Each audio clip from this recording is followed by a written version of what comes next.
En fait, j'ai beaucoup vécu dans la pauvreté.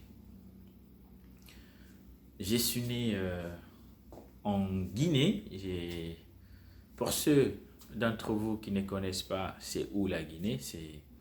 C'est en Afrique de l'Ouest. En fait, je suis né des parents très, très gentils. Et j'ai été très béni de les avoir comme des parents. Mais c'est vrai que je ne suis pas né de parents riches à ce qui concerne les choses du monde, je veux dire, l'argent financièrement aisé. Et du coup, grandissant, j'ai j'ai pas vécu une vie d'abondance quand je grandissais parce que mes parents n'étaient pas riches. Et le pays dans lequel j'étais né n'était pas non plus riche. C'était la pauvreté, c'était... En fait, là, j'imagine, en fait, les personnes que je voyais tous les jours qui souffraient.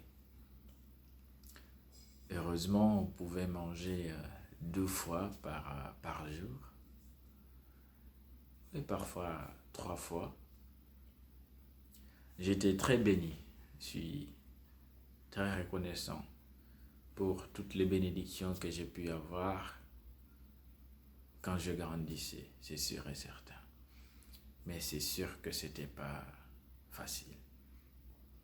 Et du coup, voyant beaucoup de pauvreté autour de moi, beaucoup de souffrance, je voyais mes parents souffrir, mes amis, les personnes que je connaissais. En fait, partout, en fait, je voyais de la pauvreté partout autour de moi. Et du coup, j'ai toujours rêvé de m'en sortir. De m'en sortir pour pouvoir aider les gens dans mon pays à s'en sortir aussi. Pour pouvoir aider mon pays à se développer. J'ai toujours voulu ça.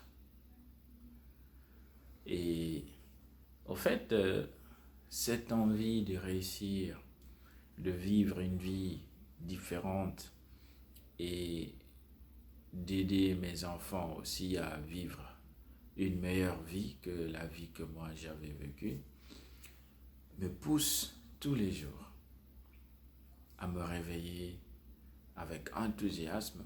Parfois c'est difficile, ça dépend des jours, mais cette flamme que, oui, j'ai envie que mes enfants ne souffrent pas comme je l'ai fait, comme j'ai souffert.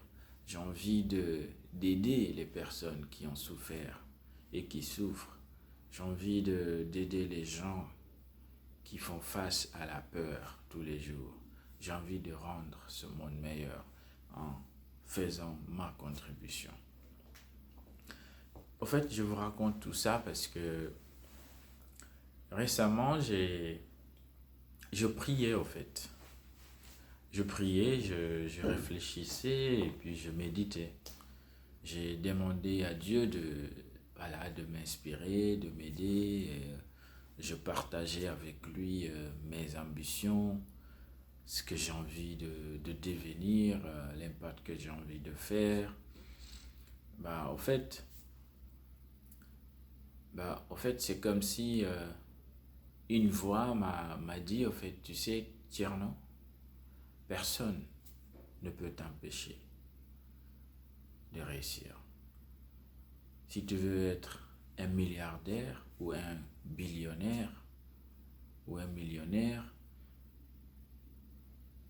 quel qu'en soit ce que tu veux être ou obtenir dans cette vie, personne ne peut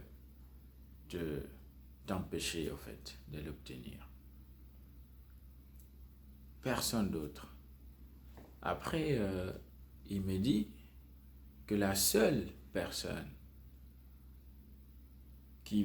qui peut t'empêcher, qui a le pouvoir de t'empêcher d'obtenir ce que tu veux de la vie, c'est toi-même. C'est ta foi, c'est tes actions, c'est tes pensées, c'est ta connaissance. Ma connaissance, ma foi, mes actions, mes pensées, c'est ces choses-là qui vont m'empêcher. Donc moi, j'invite à chacun d'entre nous de faire attention à notre foi. Quelles sont les choses que nous croyons, que nous méritons ou que nous pouvons ou ne nous pouvons pas avoir? Quelles sont les pensées que nous entretenons? Quelles sont les actions que nous faisons? Quelles sont les connaissances que nous recherchons? Quel est le degré de notre connaissance? Est-ce que nous recherchons la connaissance? Nous passons à l'action. Nous avons la foi que nous allons réussir. Je voulais partager ça avec vous parce que je crois vraiment que c'est ces choses-là qui vont nous aider à obtenir ce que nous voulons.